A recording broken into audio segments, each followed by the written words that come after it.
Hindi na may pagkakaila na marami talaga tayong mga nakakabaliw at kakaibang mga hayop dito sa ating mundo. Subalit, iilan-ilan lang ang magbibigay sa atin ng pagkamangha at minsan ay mabibigkas mo kung totoo nga ba ito. Alam nating lahat na mas marami pa tayong nalalaman tungkol sa labas ng ating mundo kaysa sa ating karagatan. Kaya't samahan niyo ako dahil sa bidyong ito ay titingnan natin ang mga pinakakakaibang isda na hindi mo akalaing meron pala nito. Pero bago tayo magsimula at interesado ka sa ganitong video, mag-subscribe ka na. Bigyan mo na rin ako ng thumbs up sa iba ng video at i-click ang notification bell para lagi ka ma-notify sa mga susunod naming video. Kaya simulan na natin! Number 9. Ang Antarctic Strawberry Feather Star. Nakakita ka na ba ng feather star o yung mabalahibong star ng dagat? Well, kung hindi pa, mag-ready ka ng mamangha. Itong mga kaakit-akit na mga nilalang ay isa sa pinakamagaganda at natatanging hayop ng dagat. Ang mga feather star na sa ibang tawag ay crinoids. Ito yung mga hayop ng karagatan na malapit na kamag-anak ng starfish, mga sea urchin at ng mga sea cucumber. At hindi kagaya ng kailang mga kamag-anak na kaya nilang makagalaw ng malaya na gamit ang kanilang mga mabalahibong galamay at lumangoy sa katubigan at maging ang pagkapang sa sahig ng karagatan. Natagpuan ito ng mga scientists sa may Antarctica sa may lalim na tinatantyang 1,170 meters. Wala pang ganong kaalaman ang mga nalalaman tungkol dito, maliban sa ito'y may mga benteng galamay. Itong mga nakamamanghang nilalang ay may iba't ibang mga kulay na kagaya na lang ng pula, kahel, dilaw at berde at asul. At ang iba pa nga ay may mga pattern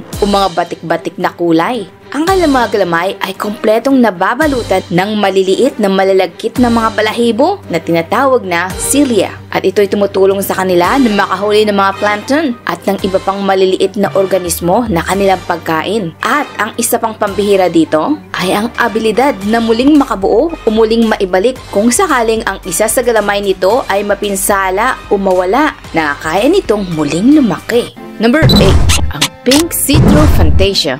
Ang Pink See-Through Fantasia ay masasabing isa sa pinaka-nakamamangha, kakaiba at kahanga-hangang hayop ng dagat na kailanman ay makikita mo. At minsan ay maiisip mo pa nga kung paano nagkaroon na may nabubuhay na ganitong hayop ng dagat na mukhang nilabanan ang lahat ng mga batas. Sa maniwala ka sa hindi, ang mukhang alien na ito ay isang uri ng sea cucumber. Kauna-unahan itong nadiskubre noong 2007 sa may 8,200 feet sa dagat ng Silabos ng Indonesia sa karagatang kanluran ng Pasipiko. Pero walang gaanong kaalaman kung saan pang bahagi ng karagatan naninirahan ang ganitong nilalang. Inisip namin baka sa Mars. At mukhang kukunting paliwanag lang ang kailangan dito sa Pink See-Through Fantasia. Yan ay dahil sa tumatagos na kitang-kita ang lahat sa kanya hanggang sa loob nito. Ito ay may transparent na balat na nagbibigay ng kompletong malinaw na view at itsura ng kanyang mga bituka, ng kanyang puwet at ng magkakadikit-dikit na maliliit nitong daliri. Ginagamit nito ang kanyang maliit na magkakadikit-dikit na daliri upang makalangoy. Subalit, itong nilalang ng dagat na ito ay kusang lumulutang sa halip na lumangoy. At mayroon din itong gamit na sandata kung sakaling maramdaman panganib. Yan ay ang kanyang pagkakaroon ng bioluminescent na ibig sabihin, nakapaglabas ito ng liwanag o ilaw na gamit upang takutin ang mga posibleng nambibiktima sa kanila. Pero sa totoo lang, hindi na kailangang maglabas pa ng mga liwanag na takutin tayo. Dahil sa katawan pa lang nito, talagang matatakot ka na. Number 7. Ang stargazer na isda. Hindi na ako magpapaligoy-ligoy pa dahil kung sasabihin mo sa akin na may isdang may mata na nasa itaas ng kanyang ulo at ang bibig nito ay may nabubuhay na lumalabas na uod, baka masabi kong sinungaling ka na hindi totoo yan at hilingin sa'yo na patunayan ito. Pero mukhang mapapahiya lang ako dahil talagang totoong may ganitong weird na isda.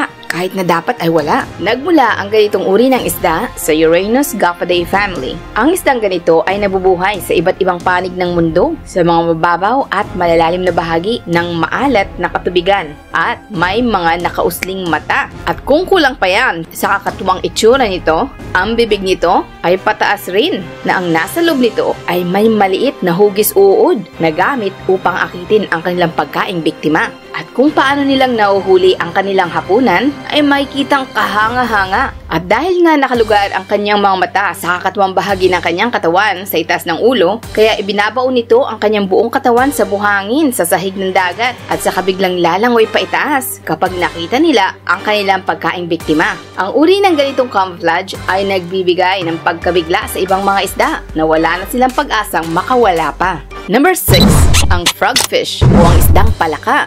Ano ba to? Palaka ba ito o isda? Teka, nasa na ba ito? Oh, ayun. Ito ang tinatawag na frogfish o palakang isda. Yan ay uri ng anglerfish na matatagpuan sa iba't ibang panig ng tropical na katubigan ng dagat sa iba't ibang panig ng mundo. Ang frogfish ay may permanenteng nakakasurpresang muka na gustong-gustong picturan ng mga diver. Nagmula sila sa pamilya ng mga anglerfish na kung saan mayroong mga 50 ang uri. At kung personal mong gustong makita ang ganitong kakaiba o mga weird na isda, matatagpuan sila sa mga subtropical na karagatan at mga mabababaw na tropical na tubig ng dagat sa iba't ibang panig ng mundo. Subalit, mahirap silang makita dahil maliban sa kanilang makulay ng mga kulay, medyo maliit din sila at ang mga ito ay lumalaki ng mga hanggang sa 12 inches.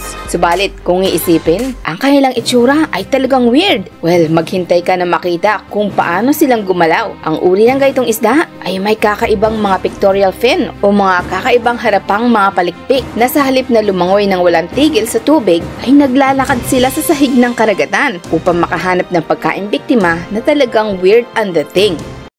Number 5. Ang leaf sea dragon o ang madahong dragon ng karagatan. Naisip mo na ba kung bakit hindi ka gaano nakakita ng leafy sea dragon sa tuwing lumalangoy ka sa karagatang baybayin na timog at silangan ng Australia? Malamang nakita mo na ito, pero baka napagkamalan mong seaweed at hindi kita masisisi diyan dahil kung titinan ito maigi, napakahirap pa rin paniwalaan na ito'y isang may buhay na humihingang nilalang ng karagatan. Ang leafy sea dragon ay may mga mauusling dahon sa kabuuan nitong katawan na gamit na camouflage o mga palikpik sa may liig at sa likuran upang makagala o makalangoy sa iba't ibang lugar. Ang mga nilalang na ito ay lumalaki yung hanggang sa 9.5 inches ang haba at dahil nga sa ang cute ng mga ito, kaya walang dudang ito ay minamahal ng Australia. Itong leafy sea dragon ay malapit na kamag-anak ng mga seahorse at kagaya ng mga lalaking seahorse, ang mga lalaking leafy sea dragon ay ang may responsibilidad sa pagpaparami ng mga anak at ang lalaking sea dragon ay may malapad na bulsa sa bandang ilalim ng kanyang buntot na kung saan doon inilalagay ng babaeng leafy sea dragon ang kanyang mga pink na itlog. At yan ay noong panahon ng kanilang pagpaparami ng lahi at ang mga itlog ay mga fertilized na. Ang mga lalaki ang naglilimlim sa mga ito hanggang sa mapisa at lumabas na ang mga maliliit na leafy sea dragon sa dagat pagkaraan ng 4 hanggang sa 6 na linggo. May mga diet din ang mga ito, nakasama na dyan ang pagkain ng maliliit na mga gumagapang na mga crustacean o yung mga maliliit na gumagapang na hayop ng dagat na may mga shell. Maaari din sila maging hapunan ng ibang nilalang ng dagat, subalit hindi malinaw kung ano ang mga nambibiktima sa mga ito.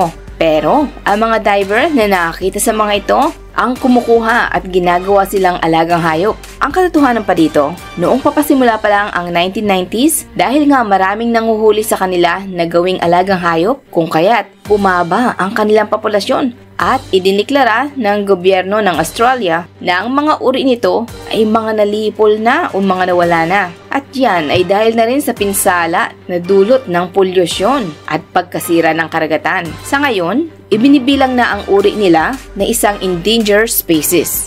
Number 4. Ang faceless cuss eel o ang palos o igat na walang muka. Tama ka sa narinig mo, ito ay ang igat o palos ng dagat na walang muka. Kung kaya't, ito ang ipinangalan dito. Kapag nakaharap mo ang nilalang na ito, mararamdaman mong nakatingin ka sa dalawang puwet na talagang weird ang dating. At para sa mga fan lover ng Harry Potter, ito'y naahawig sa Dementor na isang version ng halimaw ng dagat. Kauna-unahan itong natagpuan ng mga mananaliksik sa baybayin ng Australia noong 1974 at pagkaraan looban ng isang dekada, natagpuan nila ang isa pa noong bumaba sila sa ilalim ng dagat sa may 13,000 feet na lalim. Kaya't kung ang isdang ito ay walang muka, paano ito makakain o makakita? Ang bibig nito ay nasa ilalim ng kanyang katawan at saka lumalawak kapag oras na ng panguhuli ng kanyang hapunan. Number 3. Scuttleplane. Ang ibang pagtawag na pangalan sa nilalang ng dagat na ito ay sea pig. Nakakasorpresa dahil hindi ito yung kahawig ng baboy na makikita natin sa kalupaan na may pink na katawan at maikling nguso. Sa halip, meron itong semi-transparent na katawan na may maraming mga binti na para bang isang see-through na pugita. Ang mga scuttleplanes ay mga nilalang ng dagat na mukhang jelly ang dating na naikategorya bilang mga sea cucumber. Kung iniisip mo yung berdeng pipino na tinatakbuhan mo nung kabataan mo, well, nagkakamali ka dyan. Malayong malayo na hindi ito kaparehas nun at hindi rekomendadong ilapit mo ang bibig mo dito kung sakaling makatagpo mo ito. Dahil ang ganitong nilalang ng dagat ay nabubuhay sa pinakamadilim na bahagi na ilalim ng karagatan. Number 2, ang sarcastic Frenchhead. Una sa lahat, marahil iniisip mo dyan na sa lahat ng mga pangalang magagamit, bakit kaya ito ang piniling ipinangalan ng mga scientist dito? Well, ako rin ay nalilito na kagaya mo. Hindi ko rin alam. Pero hindi nito mababago ang katotohanan na ito ang pinakakaiba o weird na isda na iyong matatagpuan sa pinakamalalim na bahagi ng karagatan. Mula sa isang tingin pa lang, masasabing meron silang napakalaki at makulay na bibig. Subalit, sa kahit anong oras, ang bibig na iyan ay reading bumukas na kumagat at magpakita kung gaano sila kaagresibo. Ito rin ang kanilang napakalaking sariling depensa. Sa sandaling may ibang kaparehas nilang isda na sarcastic Frenchhead ang lumapit dito dahil ang bibig nito ang nagpapakita kung gaano ito kalakas at kadominante sa iba pang mga isda. Karamihang matatagpuan ang sarcastic Frenchhead sa may hilagang silangan na karagatan ng Pasipiko malapit sa Baja California. At kasabay ng pagbuka ng kanilang mga bibig na makain ang kanilang mga pagkaing biktima, maaari din itong maging sagabal sa ilang okasyon. Isa pang interesado dito dahil ang kanilang katawan ay maliliit. Number 1. Ang flying fish o ang lumilipad na isda. Akala ko nakita ko na lahat. Mga lumalakad na isda, mga lumulutang na isda, mga mabibilis na lumangoy na isda. At ngayon, mga lumilipad na isda naman? Ano pang susunod dito? Mga nagmamanehong isda? Itong mga lumilipad na isda ay kilala rin sa ibang tawag na flying cod na mga nabubuhay na lumalangoy sa mga tropical at subtropical na mga tubig na nasa may lalim na tinatansyang 656 feet. Bagamat hindi sila nakakalipad na kagaya ng ibon, nakakaya naman nilang maitulak ang kanilang sarili sa itaas ng tubig na gamit ang malapakpak na mga palikpik upang makadaos-dos sa itaas ng tubig. Pero hindi nila ito ginagawa dahil sa nasisiyahan sila. Sa paniniwala ng mga scientists, ginagamit ito ng mga flying fish na defense mechanism na matakasan ang mga nambibiktima sa kanila na kung may susubok na kakain sa kanila ay lilipad ito. At upang makabalik sila sa tubig mula sa paglipad, tinitiklop nito ang kanyang mga harapang palikpik at saka babalik sa dagat. At maniwala ka sa hindi, nakakaya nilang manatiling nakalipad ng hanggang sa 45 seconds at nakakapaglakbay ang mga ito ng hanggang sa 160 feet. Isa nga talagang kahanga-hangang isda. Ikaw, gaano ka kasigasig na pumunta sa dagat upang makita ang isa sa mga isdang nandito? Talagang napakahirap paniwalaan na talagang merong ganitong isda. Nakita mo na ba ang isa sa mga ito sa personal? I-comment mo naman dyan sa ibaba ng video at i-share. Kung nagustuhan mo at nag-enjoy ka sa video ito, mag-subscribe ka na at i-share mo na rin sa mga kaibigan mo. Bigyan mo na rin ako ng thumbs up sa ibaba ng video. I-check mo na rin ang isa sa mga video sa kaliwa o kanan. Sigurado ko, mag-i-enjoy ka. See you on my next video guys. Hanggang sa muli. Bye!